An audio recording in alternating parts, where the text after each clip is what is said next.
Apóstolo Pierre Guinanoque dos Camarões visita ao céu. Falta do céu por causa dos ídolos no coração.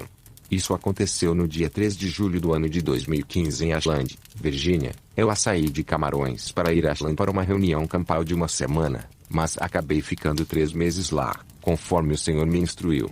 Enquanto estava no santuário, durante o culto noturno, ouvi-me orar: tenho andado com você, você nunca me mostrou onde mora. Imediatamente depois de dizer isso, caí no chão. E então me vi caminhando com um anjo que me guiava. Estávamos subindo uma escada e chegamos em frente a um grande portão branco. Percebi que estava entrando no céu. Não foi um sonho. Foi real, como disse o apóstolo Paulo, seja em seu corpo ou fora de seu corpo. Eu sei que estava fora do meu corpo porque meu corpo estava deitado no altar. Dos dois lados da Rua do Ouro, havia uma linda cidade repleta de lindas mansões, casas maravilhosas, flores cheias de vida. Você podia ver a luz fluindo nas flores da grama. A grama verde era tão verde. Enquanto olhava ao redor com curiosidade, pensei ter visto algumas pessoas que conheço, como irmãos e irmãs que já faleceram e que foram para a eternidade antes de nós. Achei que poderia vê-los lá. Então eu estava olhando em volta, mas o lado da cidade que eu visitei estava completamente vazio. Não havia nenhum ser humano morando ali. Embora as casas estivessem terminadas, as mansões estivessem prontas, mas estavam todas fechadas. Então seguimos em frente, paramos e tive a impressão de que havia um veículo se aproximando com uma lanterna forte brilhando em meus olhos. Tive que fechar os olhos e disse ao anjo: você pode dizer ao motorista daquele veículo para diminuir a luz? Porque ele me cegou. O anjo me disse: Guinanoque, não é um veículo. Você está na frente da sala do trono. A luz em seus olhos é o reflexo da glória de Deus. Então fiquei com medo e disse ao anjo: o que devo fazer? E ele disse: faça exatamente o que você vê os 24 anciãos fazerem. Então baixei a cabeça, abri os olhos e notei que a poucos passos de onde eu estava, vi os 24 anciãos. Eles estavam prostrados diante do trono. Eles tinham longas vestes brancas brilhantes com listras douradas em suas vestes e um cinto dourado na cintura. Eles haviam retirado suas grossas coroas e as colocaram no chão, aos pés do trono. E eles estavam adorando a Deus. Quando vi isso, abri os braços como os vi fazerem. Ao fazer isso, fui apanhado pelas garras do céu, e algo muito único aconteceu. Tive a impressão de que na barriga tinha todos os tipos de instrumentos musicais que você possa imaginar. Algumas melodias celestiais emanavam do meu ventre e subiam ao trono, e era uma música tão boa do Senhor. Milhões e milhões de pessoas ao redor do trono adorando a Deus e foi muito harmonioso. Não havia regente, mas tudo era tão coordenado e lindo. Foi tão intenso e durou horas. Eu literalmente me diverti. Quando a música diminuiu e no final do culto, a luz estava um pouco mais fraca, então pude ver. Abri os olhos e o anjo estava ao meu lado. Levantei os olhos e vi o grande trono branco. E o grande trono branco estava montado em uma carruagem e a carruagem tinha rodas e as rodas eram rodas estranhas. As rodas pareciam um túnel, como um túnel longo e profundo. Eu olhei para dentro do túnel, e pude ver a luz ali do outro lado ao lado. Perguntei ao anjo: é possível ver quem estava sentado no trono? Olhar para o trono era como tentar olhar para o sol ao meio-dia. Eu não conseguia ver o que ele era sob uma luz tão impenetrável. Perguntei ao anjo: é possível que eu atravesse o túnel para ver o que está acontecendo do outro lado? O anjo respondeu: ninguém passa por este túnel. Eu disse: bem, eu só queria ir ver o que está acontecendo lá. O anjo disse: excepcionalmente, vou deixar você entrar. Então entrei no túnel inicialmente com a intenção de ir para um outro lado e ver as pessoas que estavam ali. Quando entrei no meio do túnel exatamente sob o grande trono, ouvi alguém me dizer: você tem orado e desejado ver Deus e Ele está sentado no trono acima da sua cabeça. Deitei-me ali e vi o Pai sentado acima da minha cabeça, e estava deitado sobre os seus pés. Fiquei muito feliz. Quer dizer, a alegria que encheu meu coração foi avassaladora. Deus me deu o grande privilégio de chegar a este lugar. Ouvi meu nome e soube que era a voz do Pai. Quando Deus falou comigo, eu não lhe respondi com a boca, mas com os pensamentos. No céu, seus pensamentos são audíveis. Você ouve a si mesmo, você ouve seus pensamentos. Paulo disse em Efésios 13:20: ora, aquele que é poderoso para fazer muito mais abundantemente além daquilo que pedimos ou pensamos, segundo o poder que opera em nós. Ouve, meu irmão, os teus pensamentos. Tudo o que pensas durante o dia é ouvido no céu como um alto-falante. Fiquei chocado com isso. É por isso que quero enfatizar Filipenses 4:8. Finalmente, irmãos, tudo o que é verdadeiro, tudo o que é honesto, tudo o que é justo, tudo o que é puro, tudo o que é amável, tudo o que é de boa fama, se houver alguma virtude, se houver algum elogio, pense nessas coisas. Deixe que estes sejam objeto de seus pensamentos, porque seus pensamentos são ouvidos no céu. A Bíblia diz, como o homem pensa em seu coração, assim ele é. Provérbios 23:7. O que você pensa todos os dias é ouvido em voz alta no céu. Quando ouvi meu nome, respondi, sim, Senhor. E o Senhor me perguntou, você viu a cidade quando passou pelo portão? Eu disse, sim, Senhor, eu vi a cidade.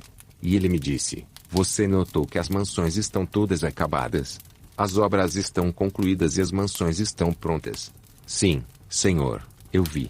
E ele disse, você notou que aquele lado da cidade que você visitou lá, não há ninguém morando lá, que as casas lá ainda estão vazias e não estão povoadas? Sim, Senhor. E fiquei curioso porque pensei que poderia ver alguns crentes que já passaram na nossa frente. Achei que poderia vê-los lá. E o Senhor disse, é por isso que eu trouxe você aqui. Eu trouxe você aqui primeiro, para mostrar a você, para que você pudesse ver por si mesmo, que as obras das mansões onde os eleitos vão morar estão concluídas. E em segundo lugar, eu trouxe vocês aqui, para que eu pudesse lhes dizer que a segunda vinda do meu filho Jesus é mais do que iminente, mas a igreja na terra não está pronta. E em terceiro lugar, o lado da cidade que você viu as casas, as mansões, elas ainda estão vazias porque as pessoas que vão ocupar essas mansões ainda estão na terra. E então o Senhor foi mais longe. Ele me disse, se a trombeta soasse hoje, apenas um número muito pequeno, uma porcentagem muito pequena da igreja seria arrebatada. E fiquei intrigado com isso. E eu perguntei, Senhor, por quê? E o Senhor disse, uma pequena percentagem da igreja só será arrebatada se a trombeta soar hoje, porque a igreja na terra não está preparada. Ele disse, a igreja na terra está cheia de idolatria. E o Senhor disse, até a sua igreja. Eu disse, Senhor, na minha igreja não há ídolo. Não adoraríamos nenhum objeto. Não nos curvaríamos diante de nenhum objeto. E não temos estátuas, quem não tem monumentos na minha igreja. Além disso, ninguém se curva diante de ninguém na minha igreja. O Senhor disse, a adoração de ídolos, a idolatria que existe na igreja hoje, não é apenas idolatria de monumentos ou estátuas. A idolatria na igreja está enraizada nos corações do meu povo e está sendo alimentada e cultivada por vocês, os pregadores. Então comecei a chorar e disse, Senhor, isso significa que você e eu não temos a mesma definição do que acredito. Então, na sua definição, pela sua definição, o que é um ídolo? E o Senhor disse, um ídolo é qualquer coisa que compete comigo pela atenção no coração do meu povo. Qualquer coisa que concorra com Deus em nosso coração, por espaço para atenção, Deus chama de ídolo. O Senhor disse, para provar que há adoração de ídolos e idolatria na igreja, sempre que você compartilhar esta mensagem, quero que peça aos cristãos que examinem sua vida de oração. Das 10 coisas que o povo da igreja me pergunta todos os dias em suas orações, 9,5 tem a ver com as coisas deste mundo. Eles querem dinheiro, querem carros, promoção, cura, casamento, filhos. Muito poucos deles vêm à minha presença porque querem estar comigo ou porque querem passar tempo comigo. E o Senhor disse, apenas uma pequena porcentagem da igreja será arrebatada se a trombeta soar hoje. Lembro-me que em janeiro de 2014 liguei para um amigo meu, um profeta no Benin.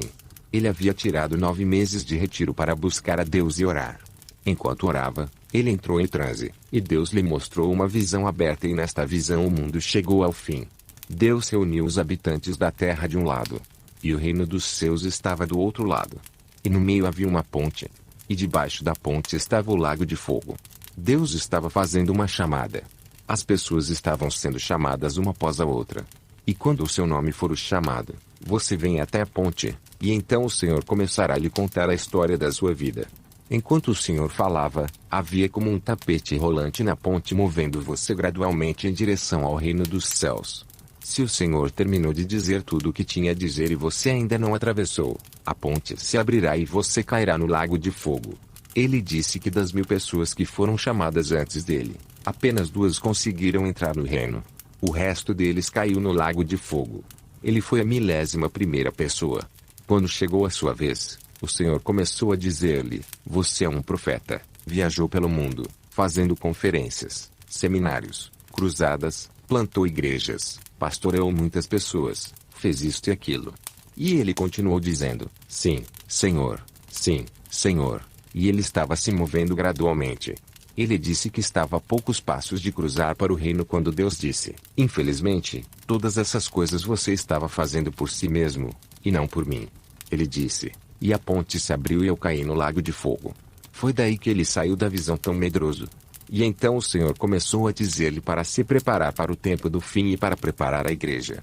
Quando ele terminou de me contar essa história ao telefone e chorando, ele me disse: meu irmão Gnanok, precisamos começar a preparar a igreja. O Senhor Jesus voltará em breve. Precisamos começar a preparar a igreja para a segunda vinda. Olha, estou lhe dizendo, meu irmão, menos de 2% dos cristãos na Terra serão salvos. Quando ele compartilhou essa visão comigo, tive um problema com o percentual inferior a 2%. Pensei em voz alta, e todas essas igrejas que estão surgindo por toda parte. O que é todo esse trabalho que estamos fazendo pelo reino? Apenas menos de 2%. Quando eu estava deitado naquele túnel sob este grande trono branco, lembrei-me disso e perguntei a Deus, por que apenas uma pequena porcentagem quando vemos em todas as nossas nações, em todas as ruas de nossas cidades, vemos igrejas surgindo e nós ver milhares e milhares de pessoas migrando para a igreja?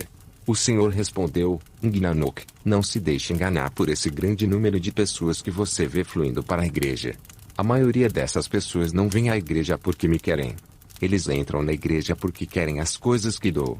Muito poucos entre eles têm um relacionamento pessoal comigo. Eles estão procurando sinais e milagres, querem cura, querem libertação. Eles querem provisões, querem prosperidade, mas não me querem.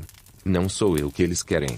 E eu disse: Senhor, quando te pedimos todas estas coisas, tu respondeste às nossas orações para nos dar as coisas. E todos os domingos, todas as semanas, temos testemunhos. As pessoas vêm para testemunhar. Eu vim e orei por eles, crendo em Deus por eles, e o Senhor fez isso por mim. O Senhor disse: sim, eu faço isso por eles. E não faço isso por eles como sinal de aprovação ao seu modo de vida. Sou um Deus generoso e dou liberalmente a cada homem. Lembre-se, eu não daria apenas aos cristãos, mas também doaria aos muçulmanos, dou aos budistas, dou aos ateus. Eu dou a todos os homens. O Senhor me perguntou: Gnanok, todas as pessoas ricas da terra, são todas cristãs? Eu disse: muito poucos deles são cristãos. E o Senhor me perguntou: no seu país, as pessoas que governam o seu país, desde o presidente aos ministros, aos senadores e todos eles são todos cristãos? Eu disse: não, Senhor. E o Senhor disse: mesmo assim, fui eu quem os enriqueceu. Sou eu quem lhes dá poder. Não está escrito na sua Bíblia que tudo isso vem de Deus? Eu disse: sim, Senhor. Mateus 6:25-33. Portanto, eu vos digo, não vos preocupeis com a vossa vida, com o que comereis ou com o que bebereis, nem ainda para o seu corpo, o que você deve vestir. Não é a vida mais do que o alimento, e o corpo mais do que o vestuário? 26. Eis as aves do céu, porque não semeiam, nem cefam, nem ajuntam em celeiros, ainda assim, seu Pai Celestial os alimenta. Você não é muito melhor que eles? 27. Qual de vocês, pensando bem, pode acrescentar um côvado à sua estatura? 28. E por que você pensa em vestimenta? Considerai os lírios do campo, como crescem, não trabalham, nem fiam. 29. Contudo, eu vos digo que nem mesmo Salomão, em toda a sua glória, se vestiu como um deles. 30. Porque, se Deus veste assim a erva do campo, que hoje existe, e amanhã é lançada no forno, não vos vestirá muito mais, ó homens de pouca fé. 31. Portanto não penses, dizendo, que comeremos, ou, o que devemos beber, ou, com que devemos nos vestir. 32. Porque os gentios buscam todas essas coisas, pois vosso Pai Celestial sabe que vocês precisam de todas essas coisas. 33. Mas busque você primeiro o reino de Deus, e a sua justiça, e todas estas coisas vos serão acrescentadas. O Senhor disse: eles queriam dinheiro, eu lhes dou dinheiro. Eles queriam poder e eu lhes dou poder. Mas ainda assim eles não pertencem a mim. E se morrerem na condição em que estão, sem se arrependerem, não virão. Eles não vão passar a eternidade comigo. Eles irão para o inferno. E o Senhor disse: são vocês, os pregadores, São vocês, os servos de Deus, que dão a impressão à igreja, que se você ora por algo e Deus lhe responde, e Deus lhe dá o que você quer, isso significa que Deus aprova da sua vida, e Ele aprova a maneira como você vive. E o Senhor disse, essa é uma das coisas que você precisa corrigir na terra. O Senhor disse, eu dou liberalmente porque sou um Deus generoso. Mas Ele disse, em minha natureza, sou um Deus zeloso. O Senhor me mostrou uma escritura que me chocou. Êxodo 34:14 Porque não adorarás nenhum outro Deus, porque o Senhor, cujo nome é zeloso, é um Deus zeloso. Eu sabia pela Bíblia que Deus é um Deus zeloso, mas não sabia que um dos nomes de Deus é ciumento, que seu nome é Elcaná, o Senhor zeloso, que ele leva o nome ciumento. O Senhor me disse, em minha natureza de Deus zeloso, não sei como compartilhar. Quando há um conflito de interesses ou competição entre mim e qualquer coisa no coração dos meus filhos, dou espaço a essa coisa e vou embora. Quando Deus disse isso, foi então que entendi o ditado que diz, se Jesus não é o Senhor de tudo, Ele não é o Senhor de forma alguma. Ouça-me, irmão, Jesus não quer 98% ou 99% do seu coração. Ele quer todos eles. Se você não está dando tudo a Ele, Ele não quer. Ele não quer compartilhar. Ele não quer coabitar em nossos corações com nada. Quando o Senhor me disse isso, comecei a chorar e ainda mais porque percebi como será fácil para as pessoas sentirem falta do céu, como será fácil para as pessoas sentirem falta de Deus. Deus me mostrou um irmão que conheço que é servo de Deus. O Senhor disse, olhe para este irmão. Ele está na igreja, tem 70 anos. Mas olhe para o coração dele. Na tela, o coração desse irmão era totalmente transparente. E sua cabeça estava cheia de tantos desejos de realizar tantas coisas que ele queria fazer. E o Senhor Jesus estava atrás dele. E o Senhor disse, você vê onde estou? Sim, Senhor, você está atrás dele. O Senhor disse, faz muito tempo que esse irmão me expulsou de seu coração. Por causa de todos esses desejos lascivos e ambições pessoais, não há espaço para mim e estou ao lado dele. E ele nem sabe que já faz muito tempo que se desconectou de mim. Ele ainda está na igreja pregando, fazendo atividades, mas já faz muito tempo que ele se desconectou de Deus. E o Senhor me disse, estou atrás dele e estou batendo na porta do seu coração tentando entrar. Se ele perceber isso cedo e se arrepender, voltarei para a sua casa. Coração. Mas se ele não o fizer, e o arrebatamento ocorrer hoje, este irmão não estará no arrebatamento. E o Senhor me disse, e há muitos nas igrejas como ele, que estão na igreja, mas seus corações estão longe. O Senhor me disse, na verdade Isaías estava certo, que este povo me adora com os lábios, mas o seu coração está longe de mim. Isaías 29:13, Mateus 15:8. Eu estava chorando e chorando porque percebi como seria fácil para as pessoas sentirem falta do céu. Aceitei Jesus como meu Senhor e Salvador pessoal aos 16 anos. Esteve no comando da minha vida desde aquela época. Dei toda a minha juventude a Cristo, toda a minha vida a Cristo. Servi a Deus durante toda a minha vida e ainda sinto falta disso. Será tão fácil perder isso, irmão? E é por isso que precisamos de tempo. O Senhor começou a me mostrar a idolatria na igreja e me perguntou, você sabe por que Ananias e Safira morreram na igreja primitiva? Eu disse, obviamente, porque eles mentiram para o Espírito Santo. Na tela agora à minha frente, a escritura apareceu. Atos 5:3. Mas Pedro disse, Ananias, por que Satanás encheu o seu coração para mentir ao Espírito Santo e reter parte do preço da terra? O Senhor me disse, a mentira ao Espírito Santo foi apenas uma consequência. O principal problema de Ananias e Safira é que o Satanás encheu seus corações, e se Satanás encheu o coração de um crente, então onde está o lugar de Deus no seu coração? Eu respondi, então isso significa que Deus não tem lugar em seu coração.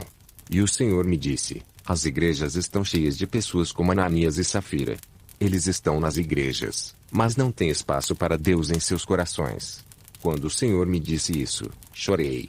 E o Senhor me disse, essa adoração de ídolos na igreja é cultivada e mantida por vocês, os pregadores, e quero que voltem e conversem com seus irmãos e com seus colegas, os servos de Deus. Eu perguntei, como nós entretivemos isso? E o Senhor disse, porque você se afastou da mensagem certa. Agora você está pregando coisas boas que as pessoas gostam de ouvir, pregando bons sermões, que você se afastou do essencial do Evangelho. E quero que você volte e diga à igreja para voltar ao essencial. Eu perguntei, qual é o essencial? O Senhor para mim, o essencial é Cristo, e Ele crucificado, e nada mais. 1 Coríntios 2:2. Porque decidi nada saber entre vós, senão a Jesus Cristo, e este crucificado. E ele disse, quero que você volte e fale com seus irmãos e peça-lhes que voltem à mensagem da cruz, que voltem a uma mensagem centrada em Cristo e no Calvário. Disso não é o Evangelho. Hoje pregamos todos os tipos de coisas boas. Fazemos todos os tipos de desenvolvimento de capacitação, gestão na igreja, o que não é ruim, mas se não for centrado em Cristo e centrado no Calvário, estamos fazendo apenas a nossa própria coisa. Tenho feito palestras motivacionais, mas Deus não está lá. O Evangelho é Cristo, deve ser centrado em Cristo e centrado no Calvário. Chorei porque pude ver a condição da igreja. E então o Senhor disse, deixe-me mostrar-lhe algo. E o Senhor começou a me fazer viajar. Eu estava vendo as igrejas em todo o mundo. E o Senhor me levou para a África, para a Europa, para a América, para a Ásia, e me mostrou as igrejas. Eu vi grandes igrejas, algumas delas tão grandes que, do púlpito, você mal conseguia ver o fim da multidão. Naquelas igrejas, milagres estavam acontecendo. Quero dizer, milagres, sinais, maravilhas, e as pessoas estavam tendo um reavivamento, entre aspas. Quero dizer, houve reavivamentos naquelas igrejas. Os cegos estavam vendo, os coxos estavam andando, quero dizer, todos os tipos de curas e testemunhos. E na maioria dessas igrejas, o Senhor Jesus estava do lado de fora. E o Senhor disse, você vê estas igrejas? Veja onde estou. Estou do lado de fora. E eu disse, Senhor, como tudo isso pode acontecer na igreja e tu não estás lá? E o Senhor disse, sim. Não está escrito na sua Bíblia em Apocalipse 13:14-21. Apocalipse 13:14-21. E ao anjo à igreja dos Laodicenses escreve, estas coisas disseram Amém, a testemunha fiel e verdadeira, o início da criação de Deus. 15 Conheço as tuas obras, que não és frio nem quente, quem me dera que fosses frio ou quente. 16 Portanto, porque você é morno e não é frio nem quente, vou vomitá-lo da minha boca. 17 Porque dizes, sou rico e estou abastado, e de nada tenho falta, e não saibas que és um desgraçado, e miserável, e pobre, e cego, e nu. 18 Aconselho-te que de mim compres ouro provado no fogo, para que te enriqueças, e roupas brancas, para que te vistas, e não apareça a vergonha da tua nudez, e unjas os teus olhos com colírio, para que vejas. 19 Eu repreendo e castigo a todos quantos amo, sede, portanto, zelosos e arrependei-vos. 20 Eis que estou à porta e bato. Se alguém ouvir a minha voz e abrir a porta, entrarei em sua casa e cearei com ele, e ele comigo. 21 Ao que vencer concederei que se assente comigo no meu trono, assim como eu venci e me assentei com meu Pai no seu trono. Jesus estava falando sobre a igreja de Laodiceia. Eles tiraram o Senhor Jesus. Eles ficaram confortáveis, ficaram tão felizes, foram prósperos. Eles disseram, somos ricos, somos prósperos e não precisamos de nada. E o Senhor lhes disse, vocês não sabem que estão nos miseráveis, pobres e miseráveis. O Senhor disse que a igreja de Laodiceia, por causa de sua prosperidade e de seu bem-estar, expulsou o Senhor e ele estava do lado de fora, batendo na porta, tentando voltar. O Senhor disse, e a igreja hoje é assim. E atormentado pela síndrome de Laodiceia. Na maioria dessas igrejas, o Senhor estava fora da igreja, embora milagres estivessem acontecendo dentro da igreja. E foi isso que mais me intrigou. E eu disse, Senhor, como podem todos esses milagres estar acontecendo e eles fazem isso em seu nome e você não está lá? E o Senhor disse, sim, é um cumprimento das Escrituras. Não está escrito em sua Bíblia em Mateus 7:21-23, nem todo aquele que me disse, Senhor, Senhor, entrará no reino dos céus, mas aquele que faz a vontade de meu Pai que está nos céus. Muitos me dirão naquele dia, Senhor, Senhor, não profetizamos nós em teu nome? E em teu nome expulsaram demônios? E em teu nome fez muitas obras maravilhosas? E então lhes direi que nunca vos conheci, apartai-vos de mim, vós que praticais a iniquidade. E o Senhor me disse, Nganok, tome cuidado para não ser enganado. Porque hoje na terra existem os que praticam a iniquidade, que são fazedores de milagres. E eles têm multidões, grandes multidões os seguindo, e os estão levando à perdição. O Senhor disse, foi por isso que eu trouxe você aqui. Então você pode voltar e avisar o meu povo. E eu disse, Senhor, como a igreja escaparia disso? O Senhor disse, diga ao povo para orar a Deus pelo dom do discernimento. A maior necessidade da igreja neste tempo do fim é dom do discernimento para que não sejam enganados. Fiquei abalado com que o Senhor me desperdiçou e o Senhor me deu 2 escrituras da Bíblia. Eu disse, Senhor, mostre-me isso nas escrituras. Quando eu voltar e contar aos meus irmãos, eles dirão que este é um novo evangelho, uma nova doutrina. E o Senhor me levou ao livro do Êxodo. Ele disse, você se lembra de quando os israelitas deixaram o Egito? Quando eles cruzaram o Mar Vermelho e caminharam em direção à terra prometida no deserto, de repente, a idolatria penetrou no acampamento, e então as pessoas começam a murmurar contra Moisés e contra Deus, amaldiçoando Moisés e amaldiçoando a Deus. Porque eles se lembraram dos pepinos e das cebolas do Egito. Eu disse, sim, Senhor, eu me lembro. Eu disse, eles me provocaram tanto que jurei na minha ira que essas pessoas não entrariam no meu descanso. Eu disse, sim, eu me lembro. E o Senhor me disse, naquele dia, quando jurei na minha ira que eles não entrariam no meu descanso, me afastei do acampamento de Israel. Eu não tirei a coluna de nuvem que os guiava durante o dia e a coluna de fogo que os guiava durante a noite. Salmos 95:11. Aos quais jurei na minha ira que não entrariam no meu descanso. Hebreus 13:11 ARC. Assim jurei na minha ira, não entrarão no meu descanso. O Senhor disse, deixei a coluna, o símbolo, a coluna de fogo e a coluna de poder, o símbolo da presença de Deus. Havia as atividades que representavam a presença de Deus no meio deles, mas Deus não estava mais lá. E o Senhor disse, olhe para isto. Durante 40 anos, eles contornaram a mesma montanha até serem todos consumidos e todos morrerem no deserto. Eles estavam sob a coluna de fogo e sob a coluna de nuvem, os símbolos da presença de Deus, mas todos morreram no deserto.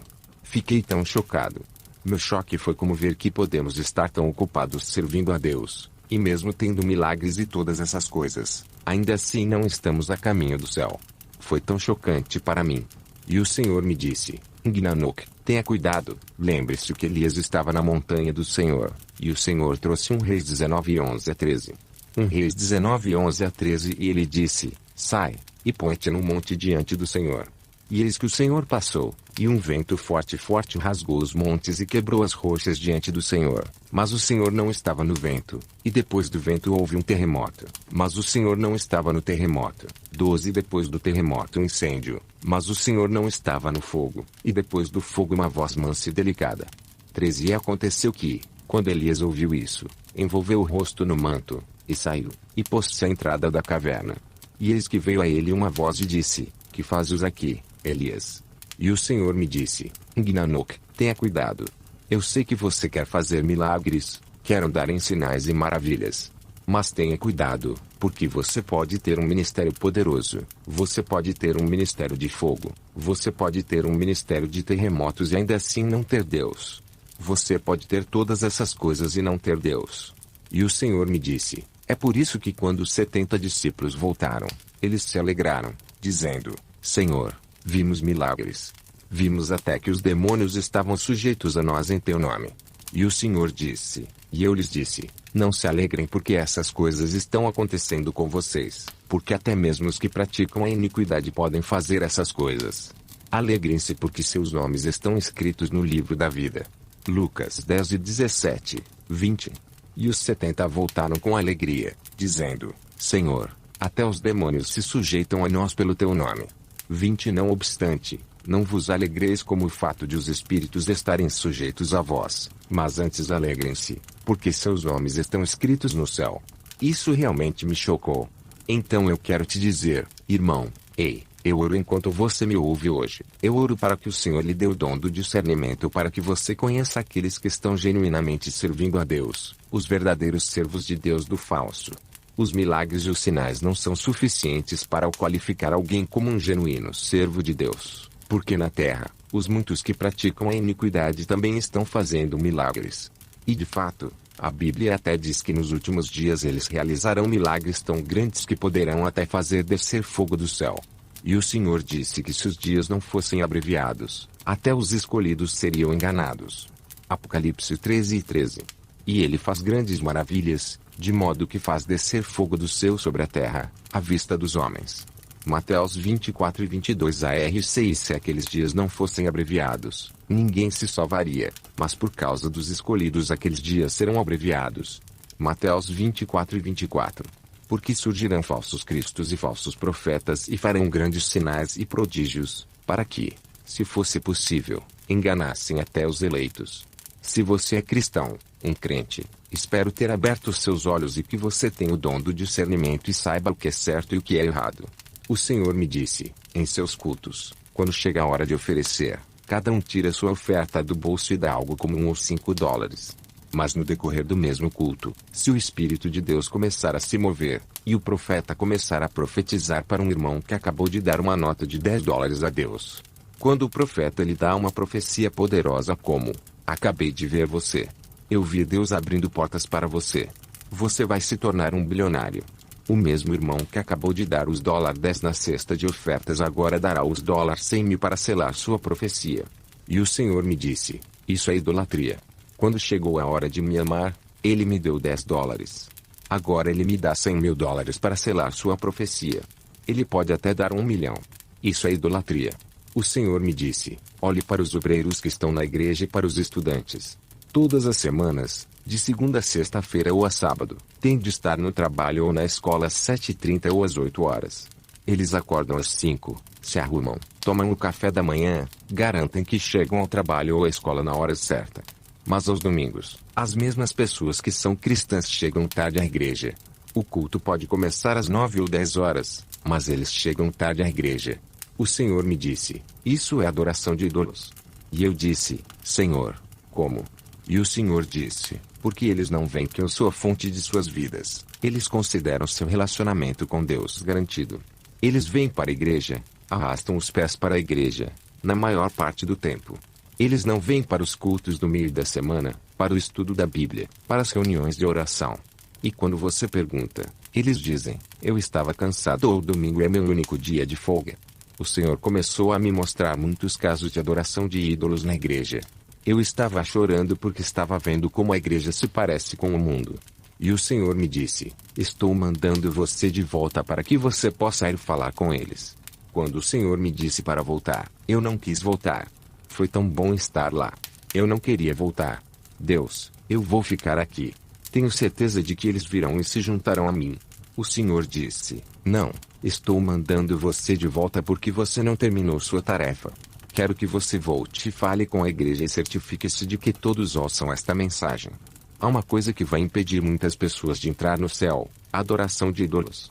Se você olhar os 10 mandamentos que o Senhor nos deu, os primeiros 4 têm a ver com a adoração de ídolos. Número 1. Eu sou o Senhor seu Deus, você não terá outro Deus além de mim.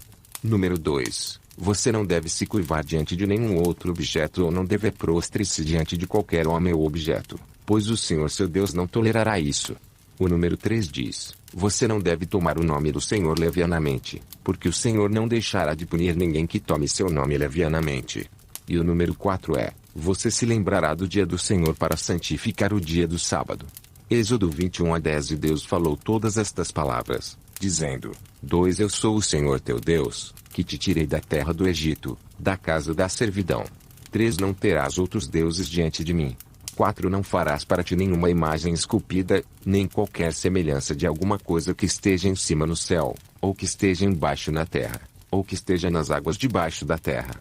5 Não te inclinarás diante deles, nem os servirás, porque eu, o Senhor teu Deus, sou um Deus zeloso, que visito a iniquidade dos pais nos filhos até a 3ª e 4ª geração daqueles que me odeiam. 6 E tenho misericórdia de milhares daqueles que me amam e guardam os meus mandamentos.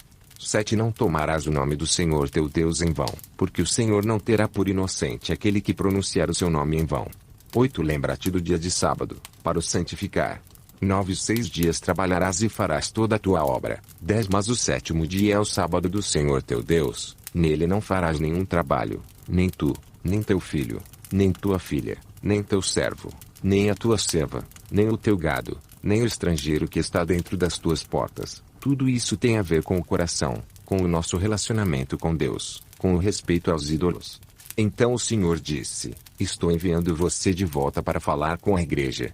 Irmãos, chorei muito porque percebi que era muito fácil para um homem sentir falta do céu. Eu entendi Paulo. Paulo esteve no terceiro céu e viu e ouviu coisas que a linguagem humana não pode expressar. 2 Coríntios 12, 2-4. No entanto, Paulo disse em 1 Coríntios 9, 27, mas eu mantenho meu corpo e o subjugo, para que, de alguma forma, tendo pregado a outros, eu mesmo seja um náufrago. Irmãos, se o apóstolo Paulo pôde viver com o medo de perder o céu, quem somos nós? Esse cara esteve no terceiro céu. Não só isso, ele também escreveu mais da metade do Novo Testamento. Paulo havia plantado igrejas por todo lugar. Ele era um apóstolo sênior, mas vivia com medo de perder o céu. Se Paulo viveu com tanto medo de perder o céu, cada um de nós deve viver com o mesmo medo. Paulo escreveu: operai a vossa salvação com temor e tremor. Filipenses 2:12. Quando terminei aquela experiência, entendi por que Paulo tinha de dizer isso. Irmãos e irmãs, o céu não é um lugar para homens passivos. Jesus disse em Mateus 11:12, e desde os dias de João Batista até agora o reino dos céus sofre violência, e os violentos o tomam à força. Você deve me ouvir, irmão. Se você precisa chegar ao céu, você deve ter uma mentalidade. Você deve estar determinado. Ir para o céu deve ser o seu projeto de longo prazo ou projeto para toda a vida, um projeto que você trabalha diariamente. Então alguém lhe disse: Senhor, são poucos os que se salvam. E ele lhes disse: esforçai-vos por entrar pela porta estreita, porque eu vos digo que muitos procurarão entrar e não poderão. Lucas 13:23-24. Muito poucos viajam neste caminho estreito para a vida eterna. Hoje nós, na maioria das igrejas, não lemos mais essas escrituras.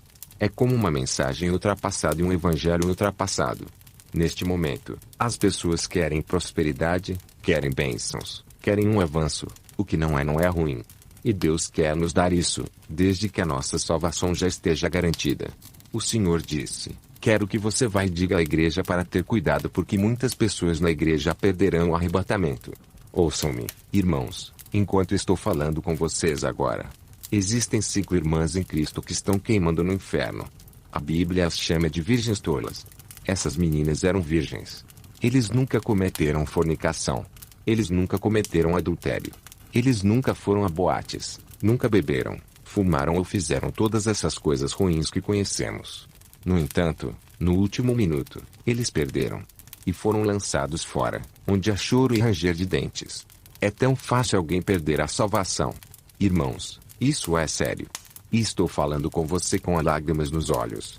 Esta questão de ir para o céu é séria. Você consegue imaginar as 5 meninas virgens no inferno? Sofrem junto com os piores criminosos, as piores prostitutas do inferno. Estas 5 virgens podem viver toda a vida na igreja e perderam isso no último minuto. Algumas pessoas até pregam uma mensagem que diz: uma vez salvo, salvo para sempre. Eu gostaria que isso fosse verdade. Basta confessar Jesus e você terá sua passagem para o céu e nunca perderá. Mas minha Bíblia diz: aquele que perseverar até o fim será salvo. Mateus 10:22, 24 e 13. Paulo escreveu em 1 Coríntios 15, 1-2. Além disso, irmãos, declaro-vos o evangelho que vos anunciei, o qual também recebestes e no qual permaneceis, pelo qual também vocês serão salvos, se guardarem na memória o que eu lhes preguei, a menos que tenham crido em vão. É possível que você tenha ouvido o evangelho, você tenha crido no evangelho, você tenha perseverado no evangelho, e ainda assim não tenha sido salvo. Porque Paulo disse: pelo qual também vocês são salvos, se guardarem na memória o que eu preguei para você. Aqui na terra, se você comete um crime, você vai à justiça, o magistrado vai analisar o delito. E pela natureza do delito, você será condenado a 6 meses, 1 ano, 5 anos, 10 anos, ou prisão perpétua ou pena de morte. No inferno, quer você tenha roubado um ovo, matado o país inteiro ou cometido adultério, a pena do inferno é a mesma. Não há nada como tudo bem, já que seu pecado é pequeno, você consegue um canto que não está muito quente. No inferno, a temperatura é a mesma para todos. Irmão, por que sentir falta do céu? Se você esteve na igreja ou se é um servo de Deus, por que sentir falta do céu? Hoje quero fazer um apelo. Verifique seu coração. O que está em seu coração?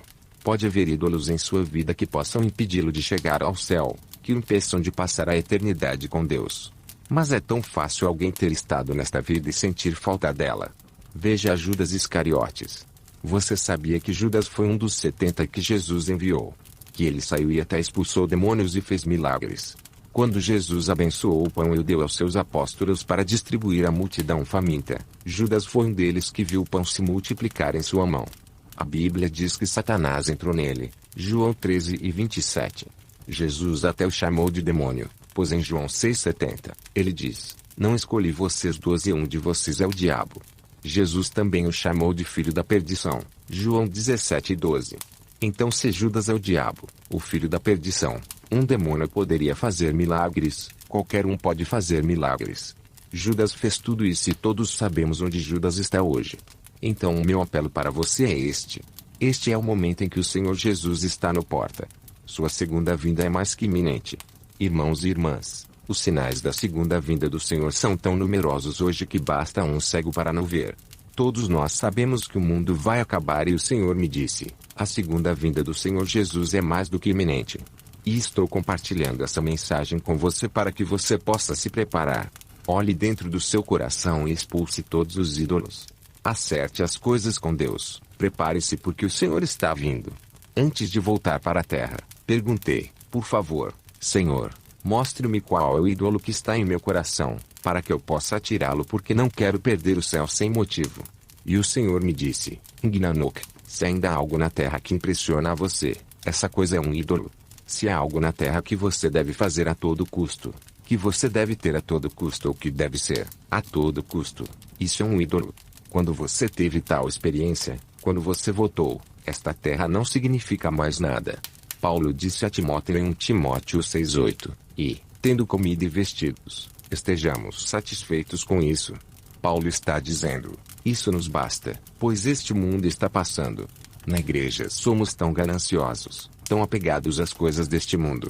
Ficamos tão impressionados com as coisas deste mundo.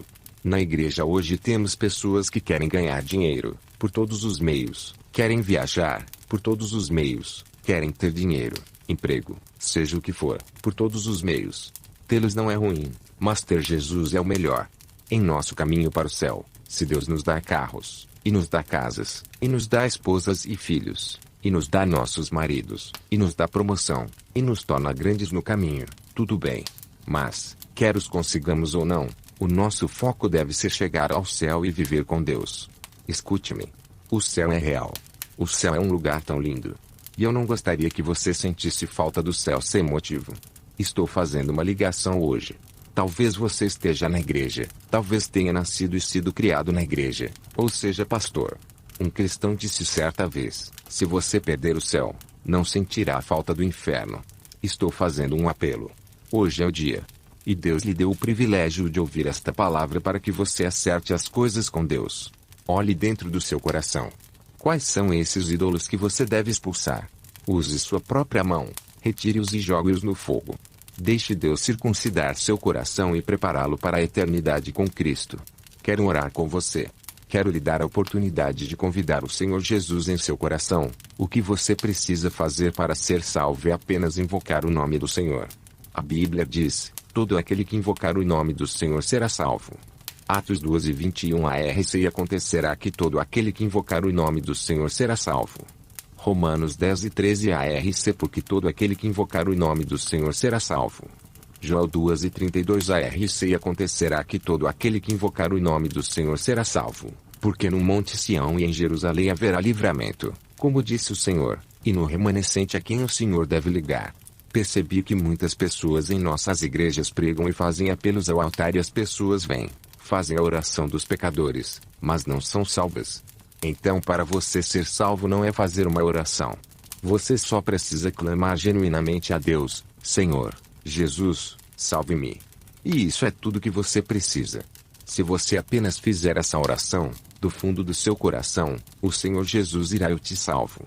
Quero orar com você agora mesmo na frente da sua tela, na frente do seu computador, ou seja lá o que você for. Eu quero que você ore. Quero que você incline a cabeça, feche os olhos e invoque o Senhor Jesus agora mesmo enquanto oramos. Pai, em nome de Jesus, compartilhei a tua palavra falada ao teu povo, como tu me ordenaste a fazer. Neste momento eu oro por meu irmão e minha irmã que leram esta mensagem e tocaram em seu coração. Eu oro, Senhor, para que tu ministres a ele, ela. E eu oro para que você entre em seus corações e os torne filhos de Deus. E eu oro para que você os reconcilie contigo. E oro para que o milagre do novo nascimento aconteça agora mesmo. Em nome de Jesus, oro para que sejam salvos. Oro para que sejam lavados pelo sangue do Cordeiro e que seus nomes sejam escritos no livro da vida. Obrigado, Pai, por responder a nossa oração em nome de Jesus. Quero orar pelo segundo grupo de pessoas. Você lê esta mensagem e é cristão, mas sabe que não está em uma posição correta diante de Deus, pois seu coração está cheio de idolatria. Você está cheio de tantas coisas que não são piedosas que podem impedi-lo de chegar à eternidade com Deus. Neste momento você quer orar. Eu quero orar com você. Senhor, circuncida meu coração. Santifique-me por esta palavra que li. Pois essa palavra é a verdade. Senhor, oro para que circuncidais o coração de todos esses leitores. Oro para que você os santifique pela sua palavra. Oro para que a tua palavra que foi dita a eles circuncida seus corações e os limpe em nome de Jesus. Jesus, santifica-os pela tua palavra. Sua palavra é verdadeira. Santifique o seu povo. E rezo por todos os pastores e ministros do Evangelho. E todos os meus amigos, meus colegas e irmãos desta vinha do Senhor. Ajudem-nos a voltar ao Evangelho verdadeiro, ao Evangelho pleno, a pregar a cruz, a pregar Cristo e Cristo crucificado. Ajude-nos, ó Deus, para que nossa mensagem seja centrada em Cristo e centrada no Calvário em nome de Jesus. Obrigado, Pai Celestial, por fazer isso e muito mais em nome de Jesus. Amém. Amém. Deus abençoe você. Amém.